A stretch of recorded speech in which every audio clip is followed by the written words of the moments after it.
உன நம்பி நான் கிடந்தேனே எனக்கு இன்னும் வேணுண்டி. எப்பேற்பட்ட வரிகள்.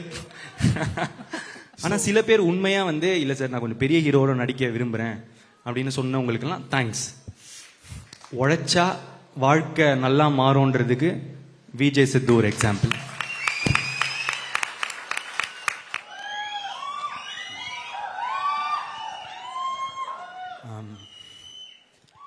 முதல்ல உங்களில் ஒருத்தனை இங்கே நிற்க வச்ச உங்களுக்கு நன்றி. வணக்கம். பிரஸ் அண்ட் மீடியாவுக்கு என்னோட வணக்கம். முதல்ல எல்லாருக்கும் தேங்க்ஸ் சொல்லிடுறேன். இந்த படம் நடக்க காரணமாக இருந்த எல்லாருக்கும் தேங்க்ஸ் சொல்லிடுறேன். அதில் முதல்ல வந்து AGS, Agoram sir, Ganesh sir, Suresh sir, அவங்களுக்கு சப்போர்ட்டாக இருக்க அர்ச்சனா மேம், ஐஸ்வர்யா மேம், அவங்களுக்கு சப்போர்ட்டாக இருக்கிற வெங்கட் மணிகம் சார். ஏஜிஎஸ் ஓட எனக்கு இருக்கிற ரிலேஷன்ஷிப் வந்து இப்போ ப்ரொஃபஷ்னல் தாண்டி ஒரு மாதிரி பர்சனல் ஆயிடுச்சு மேம். ரொம்ப சில நேரத்தில் எமோஷ்னலாக ஃபீல் பண்ணுவேன். அது உங்களுக்கு தெரியும்னு நினைக்கிறேன், கன்வே ஆகும்னு நினைக்கிறேன். உங்களுக்கும் அதெல்லாம் ஏன்னு தெரியும். எனக்கு ஹீரோவாக ஃபஸ்ட்டு வாய்ப்பு கொடுத்தவங்க ஏஜிஎஸ் தான். அதை தாண்டி ஒரு ரொம்ப ஹம்பிளாக, ரொம்ப கிரவுண்டடாக, ரொம்ப நல்ல மனிதர்களாக இருப்பாங்க. ப்ரொஃபஷ்னலாக பார்த்தா Agoram sir is a man of words. சொல்றதை செய்வார், சில நேரத்தில் படத்துக்காக சொல்லாததையும் செய்வார். இது எங்களோட 2வது அசோசியேஷன். இன்னும் நிறைய வந்துட்டே இருக்கும்னு நினைக்கிறேன். என் மேலே வச்ச நம்பிக்கைக்கு நன்றி. அடுத்தது என் கூட நடித்தவங்க, அவங்க ஃபஸ்ட்டு விஜய் சித்து அண்ட் ஹர்ஷத். ஆமாம், ஒரு பல வருஷம் முன்னாடி ஃபன் பண்ணுறோன்னு ஒரு சீரீஸ் பார்த்துட்டு இருக்கும் போது அதில் வந்து மரத்து பக்கத்தில் சாஞ்சு என்னடா வாழ்க்கை இது டேஷ் மாதிரி அப்படின்னாரு. அதை பார்த்துட்டு எனக்கு ரொம்ப பிடிச்சிருச்சு. பிடிச்சிட்டு அவருக்கு மெசேஜ் அனுப்பிச்சேன்னு நினைக்கிறேன், சூப்பராக இருக்கு, பயங்கரமாக பண்ணுறீங்க அப்படின்னு. அப்புறம் பல வருஷம் போச்சு. இப்போ அவர் வாழ்க்கை அப்படி இல்லைன்னு நினைக்கிறேன். பயங்கரமா சூப்பரா இருக்குல்ல. உழைச்சா வாழ்க்கை நல்லா மாறும்ன்றதுக்கு விஜய் சித்து ஒரு எக்ஸாம்பிள். அண்ட் ஹர்ஷத் கான் செம்ம எனர்ஜி, செம்ம ஃபன்னு, ரொம்ப நல்ல பெர்ஃபார்மர். நான் அவர் கூட நடிக்கும் போது தான் தெரிஞ்சது நல்லா நடிக்கிறாரு, சூப்பரா இருக்காரு. All the best. அடுத்து ஹீரோயின்ஸ். லவ் டுடேக்கு ஹீரோயின்ஸ் வந்து பார்க்கும்போது எல்லாருமே கூட நடிக்கிறதுக்கு தயங்கினாங்க. போய் ஃபர்ஸ்ட் கோமாளி டைரக்டர் அப்படின்னு சொல்லுங்க சார் அப்படின்னுவாங்க. சூப்பர், எக்ஸைட்டடாக இருக்கு ஒர்க் பண்ண. யார் ஹீரோ அப்படின்னு கேட்டேன். நான் தான் ஹீரோ. டேட் என்ன சொன்னீங்க? மார்ச் தான் கொஞ்சம் கஷ்டமா இருக்கு, நான் கொஞ்சம் டேட்ஸ் மட்டும் பார்த்துட்டு சொல்லிட்டா அப்படின்வாங்க. Okay okay. இன்னொரு வெரைட்டி இருக்கும், இதுல பெர்ஃபார்மன்ஸ் ரொம்ப அதிகமா இருக்கு, நான் கொஞ்சம் கம்மி பெர்ஃபார்மன்ஸ், கொஞ்சம் ஈஸியா பெர்ஃபார்ம் பண்ற மாதிரி படமா பார்த்துட்டு இருக்கேன் அப்படின்னு. இது புதுசா இருக்கே பார்ப்பேன். ஆனா சில பேர் உண்மையா வந்து இல்ல சார் நான் கொஞ்சம் பெரிய ஹீரோட நடிக்க விரும்புறேன் அப்படின்னு சொன்னவங்களுக்கெல்லாம் தேங்க்ஸ்.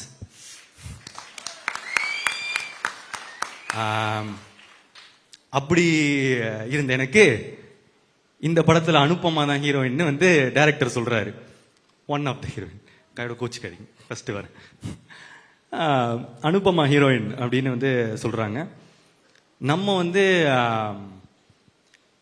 பிரேமம் ரிலீஸ் ஆகும்போது காலேஜ் நினைச்சு பார்த்துருப்போமா அனுப்பமாவே நமக்கு ஹீரோயின்னு. ஸோ காலையில் அன்னைக்கு நாள் ஃபர்ஸ்ட் செட்டு செட்டில் நாள் அனுபமா வரான்னு சொன்னாங்க. ஆளுவா புழலிந்தீரத்துன்னு பாடிட்டு வைப்ல இருந்தேன். ஆரோரம் இல்லா நேரத்து அப்படின்னு சொல்லிட்டு இருக்கும் போது அனுபமா வராங்க. பார்த்தா செம்ம கியூட்டு, சூப்பரா நடிச்சாங்க. நான் வந்து அப்படி பெர்ஃபார்மன்ஸ் அந்த மாதிரிலாம் நான் எக்ஸ்பெக்ட் பண்ணல. ஸோ தேங்க்யூ அனுபமா என்னோட நடித்ததுக்கு. அதுக்கடுத்து கயாடு. கயது வந்து is a new talent to Tamil cinema. ஆனால் இப்போவே கயாடு ஃபேன்ஸ்லாம் என்னை போட்டு அடிக்கிறாங்க.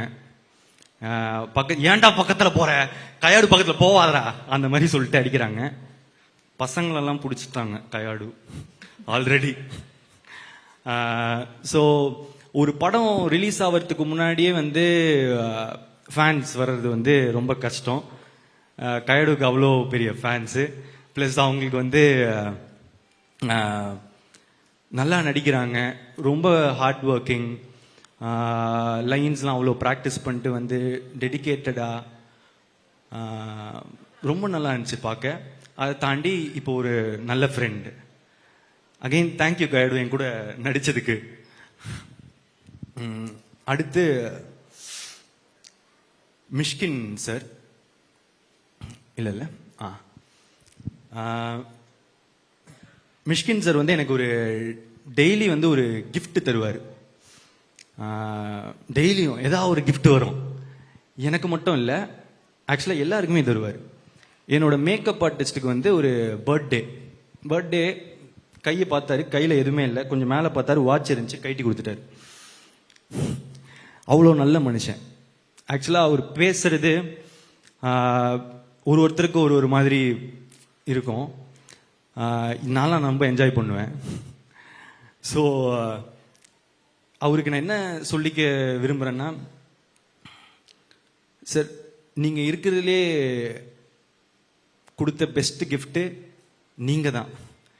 எனக்கு இந்த படத்துக்கு நீங்கள் தான் பெஸ்ட் கிஃப்ட்டு. எனக்கு நீங்கள் கிடைச்சதும் ஒரு பெரிய கிஃப்ட்டு சார். படத்தை அப்படி எலிவேட் பண்ணியிருக்காரு. Thank you sir. அடுத்து ஜிவிஎம் சார். அவரை எப்படி எல்லாரும் மக்கள்லாம் பார்க்குறாங்களோ அதே மாதிரி தான் இருக்காரு. கிளாஸு மாசு. நான் அவரோட அவர் பர்ஃபார்மன்ஸ்லாம் பார்க்கறதுக்கு முன்னாடி அவர் பர்சனாலிட்டி தான் பார்த்துட்டு இருப்பேன். ஷூட்டில் எப்படி இருப்பார் அப்படின்னு சொல்லிட்டு உன்னிச்சு பார்த்துட்டு இருப்பேன். அவர் படத்தோட ஹீரோ மாதிரியே இருப்பார். அதுதான் நம்ம அனலைசிங் அவரை பார்க்கும்போது. Thank you sir. அடுத்து KS ரவிக்குமார் சார்.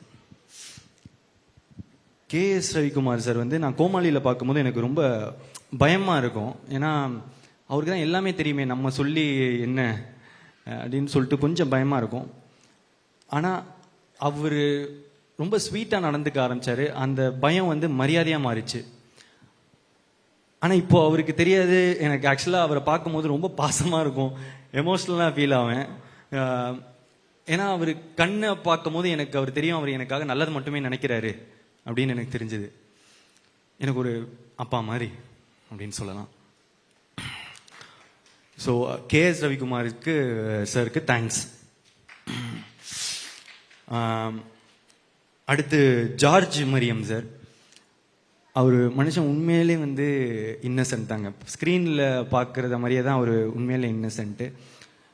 திடீர்னு வந்து அவர் ஏதாவது ஒரு லைன் மிஸ் ஆயிட்டாருன்னா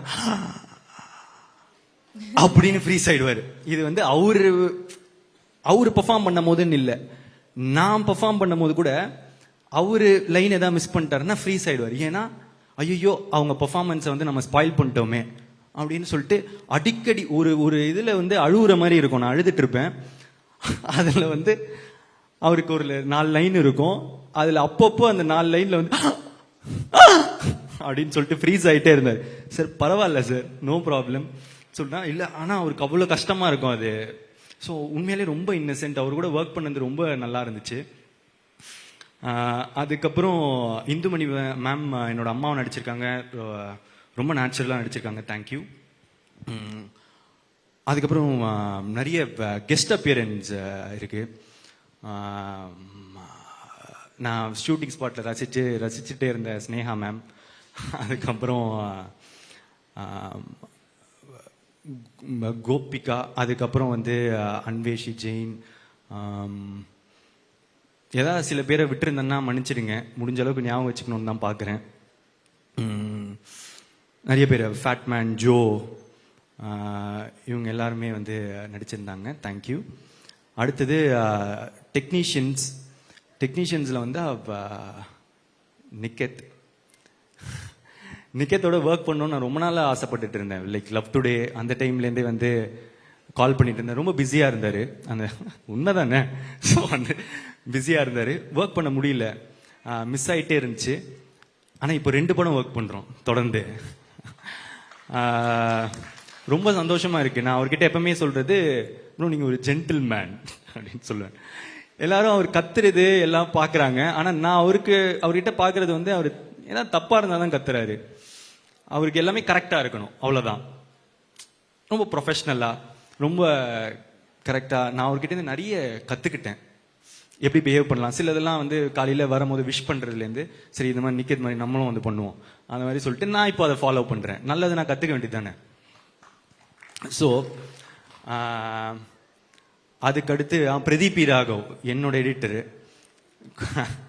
கோமாளி, லவ் டுடே, இப்போ டிராகன், 3 ட்ரெய்லரும் ஹேட்ரிக் அடிச்சிட்டிங்க.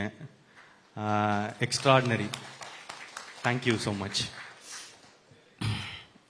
எல்லைக்கு அடுத்து அது வந்துடும். ஆமாம், அடுத்து டிஓபி எடிட்டர்.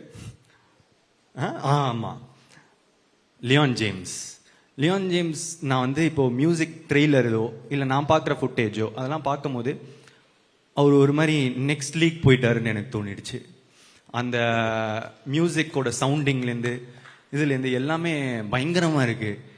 எனக்கு வந்து ஆல்பம் வந்து இப்போது ரொம்ப ஃபேவரட் ஆல்பம். உங்களோட பழைய காம்பினேஷன் வித் அஸ்வத், அதுவே எனக்கு அது ரொம்ப பிடிச்சிருந்துச்சு. ஆக்சுவலாக அவங்க கோட் 2 ஆல்பம்லேருந்து எனக்கு ரொம்ப பிடிக்கும். அந்த இடத்துலேருந்து ப்ளஸ் அதுக்கு முன்னாடி நடந்த திமிரு காட்டாதடி, அது என்னோட one of the favourite song. Vicky bro உங்களோட combination. Leon, thank you so much. I wish great for you. Ya. And அதுக்கப்புறம் fight master Dileep Subbarayan sir, Vicky master, first time என்னை ஃபைட் பண்ண வச்சதுக்கு தேங்க்யூ ஸோ மச். அண்ட் அதுக்கப்புறம் choreographers Brinda ma'am, Azhar, Sandy master, Anusha, Suren, எல்லாரும் உங்களோட எஃபர்ட்ஸுக்கு thanks. என்னோட நீங்கள் தான் எஃபர்ட் பண்ணணும். So thank you so much. அதுக்கப்புறம் லிரிசிஸ்ட், இங்கே பாருங்க, என்ன பாருங்க, விக்கி ப்ரோ. ஸோ விக்னேஷ் சிவன் சார்கிட்ட ப்ரோ அப்படியே சொல்லிடலாம்ல. விக்னேஷ் சிவன் ப்ரோ கிட்ட நான் வந்து ஒன்று தான் அடிக்கடி சொல்லுவேன், ப்ரோ தமிழ் சினிமாவில் நீங்கள் one of the best lyricist அப்படின்னு வந்து அடிக்கடி நான் வந்து சொல்லுவேன். அவர் ஒருவேளை நான் அவர்கிட்ட பர்சனலாக சொல்கிறதுனால நான் சும்மா கூட சொல்கிறேன்னு நினச்சிக்கலாம். அதனால தான் இதை மேடையில் சொல்லணும்னு விரும்பினேன். எனக்கு அவரோட பாடல்கள் ரொம்ப பிடிக்கும். அண்ட் முக்கியமாக எனக்கு இப்போ கொடுத்த ரைஸ் ஆஃப் த டிராகன், அந்த பாட்டை எழுதணுன்னா நீங்கள் உங்களுக்கு என் மேலே பாசம் வந்தாலும் இல்லை என்னை ரசித்தா மட்டும்தான் எழுத முடியும். Thank you so much. யாருன்னு இப்போ தெரியாது, பேரை ஊரு கத்தம் ஒரு நாள் அப்படின்னு நீங்கள் எனக்கு வந்து எழுதினது, thank you. And all the elevation BGM Leon கொடுத்ததுக்கு thank you so much. And Vicky bro பற்றி டைரக்டராகவும் சரி ஃப்ரெண்டாகவும் சரி இன்னும் நிறைய பேசணும். அதுக்கு வந்து வேற ஒரு மேடை சீக்கிரமாக ஒன்று வரும். ஸோ அங்கே மீதி. அடுத்து கோசேஷா. யா, அதில் எனக்கு ரொம்ப நீங்கள் எழுதின இதுலேயே ரொம்ப ஃபேவரட்டான லைன் வந்து, உன்னை ரசிச்ச எனக்கு இது வேணும், உன்னை நேசிச்ச எனக்கு இது வேணும், உன்னை நம்பி நான் கிடந்தேனே எனக்கு இன்னும் வேணுண்டி. எப்பேற்பட்ட வரிகள். ஸோ நம்மளோட ஃபேவரட் லைன் அது. Thank you so much again. அதுக்கப்புறம் அப்பெல்லோ ரொம்ப புது talent. Thank you again. Lyricist, singers, அப்பா அனிருத் சார் இவ்வளோ உங்கள் பிஸி ஷெட்யூலில் எங்களுக்கு அந்த பாட்டை ரொம்ப ஸ்வீட்டாக பாடி கொடுத்தது. It means a lot. Thank you so much. And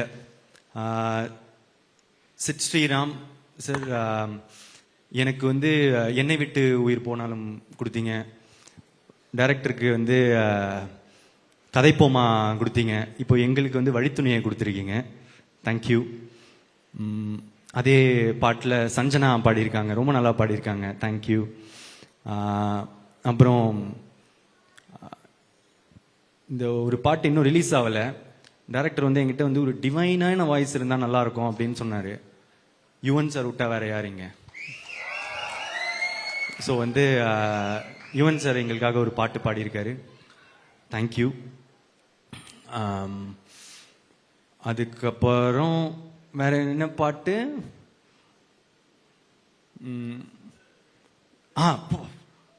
ஆமா, STR sir. Thanks sir. First இந்த பாட்டு நீங்க பாடினதுக்கு தேங்க்ஸ். அடுத்து இந்த ஒரு படத்துல நீங்க இந்த படத்துல நடிக்கவே இல்லை, உங்களுக்கு அந்த ப்ரோமோலாம் பண்ணணும்னு அவசியமே இல்லை. ஆனா என்ன கிடைக்கும்னு பார்க்காம என்ன கொடுக்கலான்னு பார்க்குற உங்க தங்க மனசுக்கு தேங்க்யூ ஸோ மச்.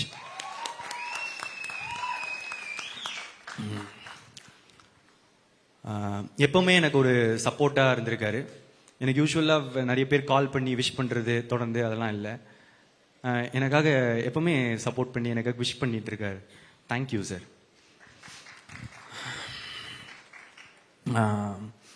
அடுத்து ஏதாவது கண்டிப்பாக மிஸ் பண்ணுவோம் தான், பார்த்துக்கலாம். ஸோ வந்து assistant directors thank you.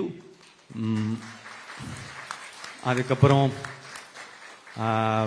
Nikhil sir,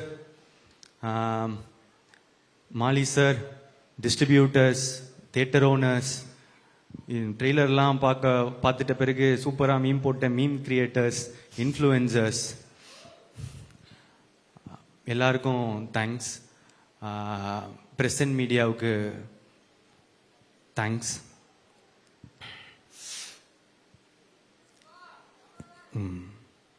கடைசியா டைரக்டர் அஸ்வத் மரிமுத்து.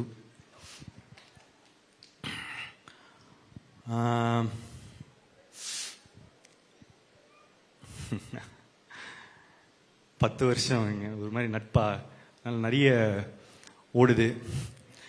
என்னன்னா சரி ஃப்ரெண்டு கூட படம் பண்ணுறோம் அப்படின்றது தான் ஃபஸ்ட்டு மைண்ட் செட்டாக இருந்துச்சு.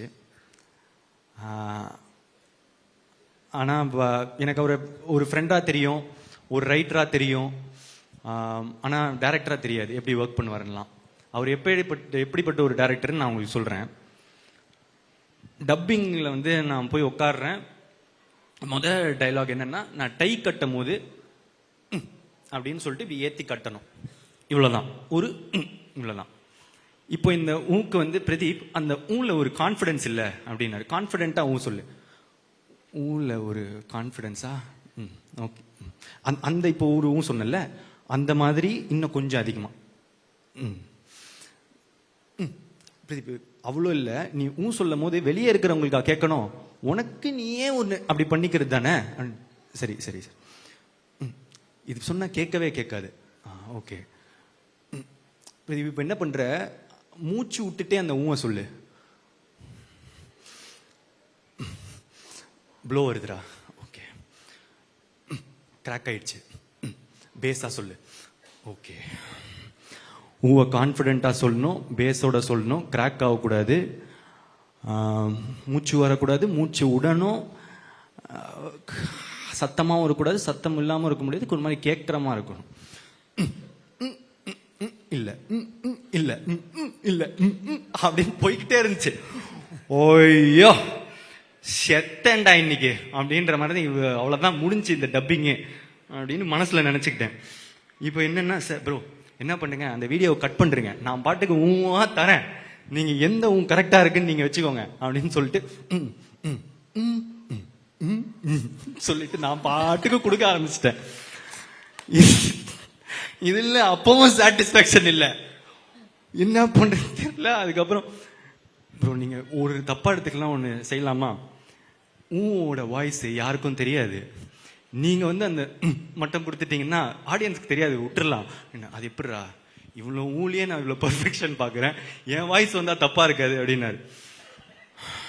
அப்புறம் நான் ஒரு பல 100 ஒரு அரை மணி நேரம் 1 மணி நேரம் போச்சு ஊழையே.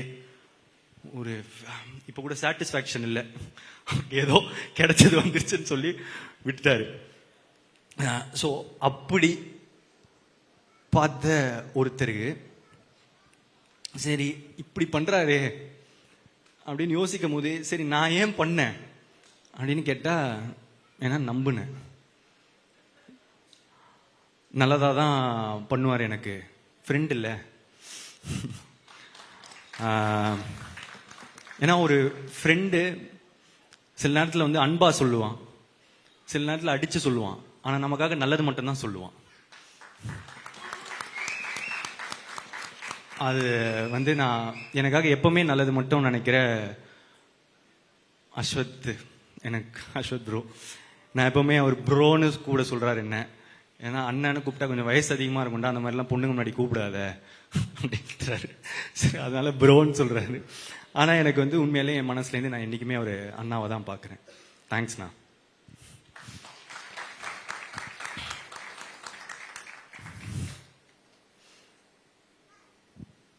இந்த நம்பிக்கையை தாண்டி ஃப்ரெண்டுன்னு மட்டும் நம்ப முடியுமா, படம் இல்லை பிஸ்னஸ் வேற. ஸோ அதனால ஆனால் பார்த்தா ஓமை கடவுளேன்னு ஒரு பிளாக் பஸ்டர் ஃபிலிம் கொடுத்துருக்காரு. சரி டைரக்டர் சொன்னால் கண்டிப்பாக அப்போது இவ்வளோ இட்டு கொடுத்த டைரக்டர்னா கண்டிப்பாக நல்லா தானே இருக்கணும் அப்படின்னு சொல்லிட்டு எல்லா நம்பிக்கையோட பண்ண படம் தான் டிராகன். இந்த டிராகனில் வந்து நான் அவ்வளோவா பண்ணலைங்க, அவர் என்ன பண்ணியிருக்காரோ, அவர் எனக்கு என்ன சொல்லி கொடுத்தாரோ அதுதான் பண்ணேன். உண்மையான டிராகன் வந்து அவரு தான். So thank you Ashwath bro. இப்போ மேட்ருக்கு வருவோம். இப்போ என்னன்னா,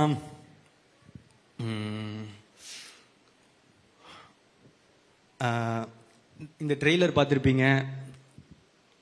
டிராகன் என்ன சொல்றான், அரியர்லாம் கொரியர் மாதிரி அது பாட்டு வந்துக்கினே இருக்கும், நம்ம சைனை போட்டு அமுச்சிக்கினே இருக்கணும் அப்படின்ற மீட்டர் தான் இந்த படமா உங்களுக்குலாம் தெரிய வரும். ஆனால் பிரதீப் என்ன சொல்றான், அரியர் மாசு இல்லை, படிச்சாதான் மாசு. ஏன்னா நான் இதுக்கு முன்னாடியே வந்து சொல்லியிருக்கேன் ஒரு மேடையில், ஒரு டிகிரின்றதும் ஒரு படிப்புன்றது எவ்வளோ இம்பார்ட்டன்ட்னு. எங்கள் அப்பா எங்களை ரொம்ப கஷ்டப்பட்டு படிக்க வச்சதுனால தான் எனக்கு கோமாளின்ற ஒரு படமே கிடைச்சதும் நான் சொல்லியிருக்கேன். ஃபர்ஸ்ட் டைம் கிராஜுவேட்ஸ்க்கு, ஃபர்ஸ்ட் ஜென்ரேஷன் கிராஜுவேட்ஸ்க்கு அது எவ்வளோ இம்பார்ட்டன்ட்னு தெரியும். பிரதீப் வந்து 12th 98% வாங்கி, காலேஜில் 80% வாங்கி, ஐடியில் பிளேஸ் ஆகி 1.5 வருஷம் வேலை செஞ்சு, கேப்பில் சாட்டர்டே சண்டே ஆனால் ஷார்ட் ஃபிலிம்ஸ் எடுத்து, நிறைய புக்ஸ் படித்து, நிறைய டுட்டோரியல்ஸ் படித்து தான் நான் வந்து இங்கே வந்திருக்கேன். ஸோ படிப்பு, லேர்னிங், கற்றுக்கிறது அதுதான் முக்கியம், அது ரொம்ப இம்பார்ட்டன்ட். அந்த மாதிரி ஒரு நல்ல விஷயத்தை தான் இந்த படமும் சொல்லுது. அப்புறம் இன்னொரு விஷயம், நல்ல விஷயம் சொல்லுது அம்மா அப்பா பற்றி. நான் ஏற்கனவே சொன்னது தான், என்னென்னா சில பேர் முன்னாடி பார்த்து சிரிப்பாங்க, பின்னாடி போய் மறைப்பாங்க. ஆனால் முன்னாடி பின்னாடி எல்லா சைட்லேயும் நமக்காக சிரிக்கிறவங்க, நல்லதே நினைக்கிறவங்க நம்ம அம்மா அப்பா மட்டும்தான். அதுதான் இந்த டிராகனும் திரும்ப சொல்லுது. லாஸ்டா இந்த நேரத்தில்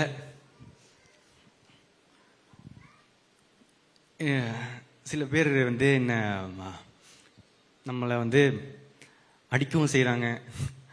அதை நான் பார்த்துட்டு தான் இருக்கேன். அது யார் எதுக்கு அதெல்லாம் அதுக்குள்ளே போவேனா. ஆனால் அவங்களுக்கெல்லாம் நான் ஒன்று தான் சொல்லிக்க விரும்புகிறேன்.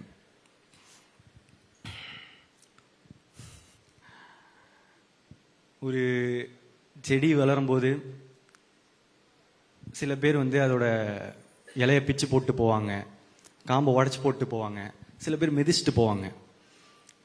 ஆனால் அந்த டைம்ல எல்லாம் அந்த செடியோட வேறு கீழே வளர்ந்துட்டு ஸ்ட்ராங் ஆகிட்டு போயிட்டு தான் இருக்கும். அது மட்டும் அந்த இப்போ கொடுக்குற வழியெல்லாம் தாங்கிடுச்சுன்னா அதுக்கப்புறம் அது ஒரு பெரிய மரமாக வளர்றத யாராலையும் தடுத்து நிறுத்த முடியாது. இந்த நேரத்தில் அந்த செடிக்கு தண்ணி ஊத்துற எல்லாருக்கும் நன்றி.